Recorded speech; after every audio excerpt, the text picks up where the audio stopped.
sure I understand. So a man who has principles, who says, there are lines I will not cross. It's still a binary choice. So a man who you cannot come on and say, yes, Glenn, he is fit to be president of the United States. I still am encouraged by you to abandon my principles and vote because it's a binary choice? You are encouraged by me to do what you believe is right and honorable and principled. And from my perspective, as I look at the issues, Hillary Clinton is telling us she will do enormous damage to the country. Let's take the issue of the Supreme Court, which, as you know, is an issue that matters deeply to me. I know it matters deeply to you and deeply to many of your listeners. Almost every one of our constitutional rights hangs in the balance. We have a narrowly divided court with Justice Scalia's passing.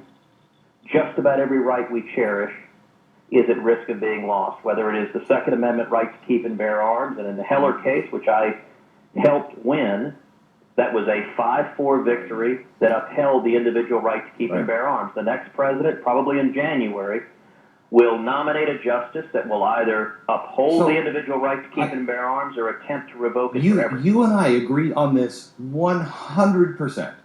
Yep. But this is information that you had in Cleveland. And hang on just a second before you respond. Sure. You had all of this information. You had this information the day you dropped out of the race and said that Donald Trump is a sociopathic liar.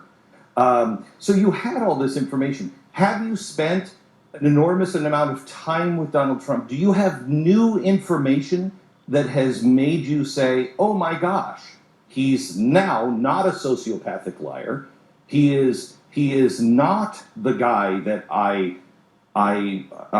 very eloquently spelled out for over a year, and now suddenly there's a reason to believe him.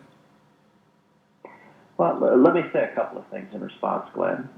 First of all, I have had many significant disagreements with Donald Trump, but as you noted, I have not been shy to articulate those at considerable length. I don't intend to do so at this point. The primary is over. We are in a general election with a binary choice. I'm asking for new information. I don't think it's beneficial for me to continue I'm laying out those concerns. No, I'm asking you for new information. You're in a different role than I am. You have you can share your concerns. I have shared them in the past. I don't intend to repeat them. But that's different. That's different. I'm asking you for new information. You knew all the things that you're saying today. The time to do that would have been the day you pulled out, or the day that you the day that you gave the speech so eloquently. Why now? Why now? What's new? A number of things have changed. I'd say the most significant thing that changed was on Friday, the day that I announced that I would vote for Donald Trump. The Trump campaign put out a list of potential Supreme Court nominees, and I think, to me, critically, committed that the only nominees he would consider for the court were on that list. Now, that was a major shift. In the past, he had put out a list of 11 potential nominees, and the campaign's language had been, these are among the people who would be considered.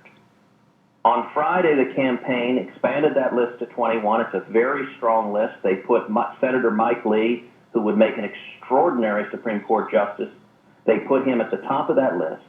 And for the first time ever, the campaign committed those were the only names that would be considered. Now, I'll tell you, Glenn, that was not an accident that occurred.